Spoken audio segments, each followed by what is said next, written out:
السلام عليكم ورحمة الله وبركاته. يا صباح الخير والخيرات، يا رب تكونوا بألف خير.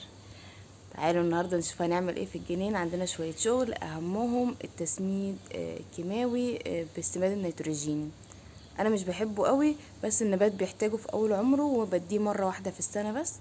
برميه في الارض وهي مرة واحدة في السنة بس للنباتات الصيفية، مبحطش للنباتات الشتوية لانها بتبقى اغلبها نباتات ورقية. فتعالوا نشوف هنسمد بايه وهنسمد ازاي، وايه كمان اللي ممكن نلاقي قصادنا ونشتغل النهارده في الحديقه. فيلا بينا. تعالوا بداية كده نشوف نوع السماد، وهو السماد اليوريا.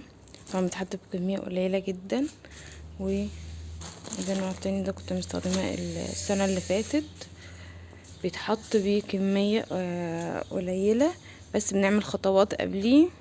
احنا بننقش الارض، بعد كده نرشه، بعد كده نسقيه على طول. تعالوا بقى نشوف هنشتغل ايه. اول حاجه، احنا اول حاجه المفروض ان احنا ننقش الارض. انا ما عنديش منكش، فهستخدم حاجه بسيطه مثلا زي الخشبه دي كده، لان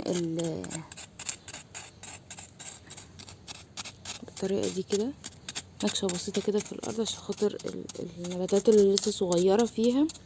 انا مش عندي منكاش، واللي عندي ادومه كبيره، لو عملت بيها هضيع النباتات الصغيره زي كده. فقلت استخدم حاجه زي كده، يعني خشبه عندي حته حديده صغيره همشي بيها في كل الاحواض كده حوالين الزرع.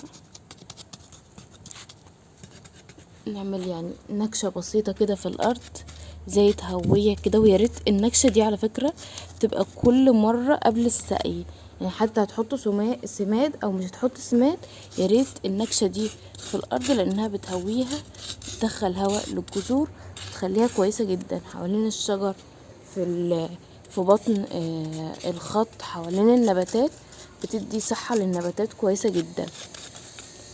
دلوقتي يعني ايه، هخلص خطوة النكش في الارض كلها، وبعد كده نرجع لخطوة السماد. خطوة التسميد بقى، هنمسك كده رشة صغيرة كده في ايدينا، وهنبدأ نرش كده في الاماكن اللي شقرفناها.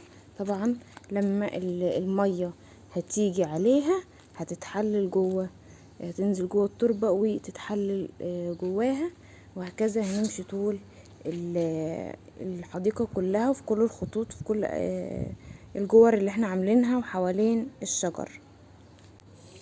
وبكده هكون خلصت خطوة رمي السماد. احنا رميته طبعا زي ما قلت لكم كميات بسيطة جدا جدا، انتوا شايفينها ازاي باينه في الارض، لانه برضو زي ما هو سماد مفيد، هو السماد قوي جدا وممكن يحرق. المفروض كمان ان هو يتحط في درجه حراره اقل من كده بكتير، بس طبعا الوقت ما اسعفنيش، لان كان لازم اخلي نبات في الارض على الاقل شهر عشان اقدر احطه. فكده باقي اخر خطوه، وهي خطوه الري بعد ما بنحط السماد. مش عايز اخر خطوه يا جماعه الخير هي خطوه السقي، وانا عايزه اسقي رش كده، مش عايزه اسقي غمر، علشان خاطر لو سقيت غمر كل الحبيبات بتاعه اليوريا دي هتنجرف لمكان واحد، وانا عايزاها تمسك الاول في التربه. فانا هسقي دلوقتي رش كده، رش كده بالخرطوم. ممكن بعد العصر بعد ما اتاكد ان هي ثبتت في التربه، اني انا اسقي غمر، يعني عشان ده ميعاد السقيه النهارده. انا معطشه الارض بقالها كام يوم، عشان خاطر اول ما احط اليوريا واسقي تمسك فيها على طول وتنزل ويستفاد منها النبات ان شاء الله. فخلص خطوه السقي ونرجع تاني. كده نكون خلصنا شغلانة النهاردة، او الخطوة بتاعت النهاردة خطوة السماد. وده ليها 3 خطوات عشان تتعمل. اول خطوة هي شقرفة الارض، او التهوية بتاعتها، او ننقشها زي ما قلت لكم. وتاني خطوة هي اللي احنا بنرمي السماد، ودي كمان وريتها لكم. وتالت خطوة وهي خطوة السقي.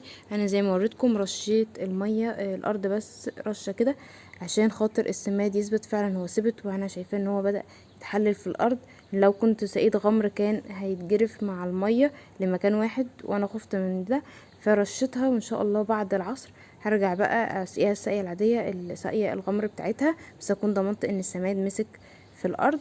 وكده نكون خلصنا فيديو النهارده، ويا رب تكونوا استفدتوا ولو حاجه بسيطه مني، وافتكروني بالخير دايما وادعولي. واستودعكم الله الذي لا تضيع ودائعه، وربنا ينفعني وينفعكم، والسلام عليكم ورحمة الله وبركاته.